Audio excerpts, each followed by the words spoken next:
శ్రీ లలితా సహస్రనామ స్తోత్రంలోని 485వ నామం అనాహతాబ్జ నిలయ. మంత్రస్వరూపంలో శ్రీ అనాహతాబ్జ నిలయాయై నమః. మనం 475వ నామంలో విశుద్ధ చక్ర నిలయ అయిన తల్లి గురించి 484వ నామం వరకు తెలుసుకున్నాం.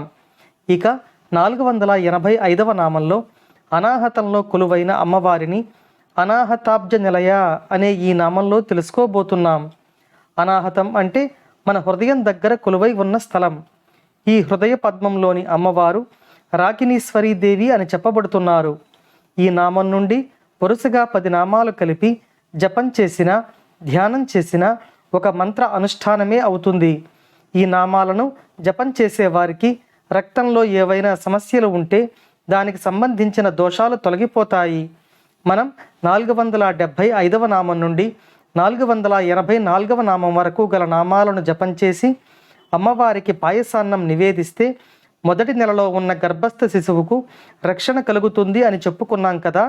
అలాగే 485వ నామం నుండి 494వ నామం వరకు ఉన్న ఈ నామాలను జపం చేస్తే గర్భస్థ శిశువు యొక్క 2వ మాసానికి రక్షగా చెబుతారు.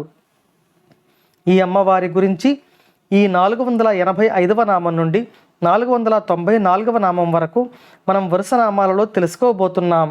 ఈ అమ్మవారు ఏ వర్ణంలో ఉంటారు, ఎన్ని శిరస్సులతో దర్శనం ఇస్తారు, ఈ అమ్మవారి యొక్క రూపవర్ణన, మన శరీరంలోని ఏ ధాతువుకు అధిష్టాన దేవతగా ఉంటారు, ఈ అమ్మవారి యొక్క పరివార దేవతలు, అమ్మకు ఇష్టమైన ప్రసాదం, ఈ అమ్మవారు ఎవరికి వరములు ప్రసాదిస్తుంది, చివరిలో ఈ అమ్మవారి యొక్క నామం అన్నీ కూడా మనకు ఈ నామం నుండి వరుస నామాలలో వివరింపబడతాయి.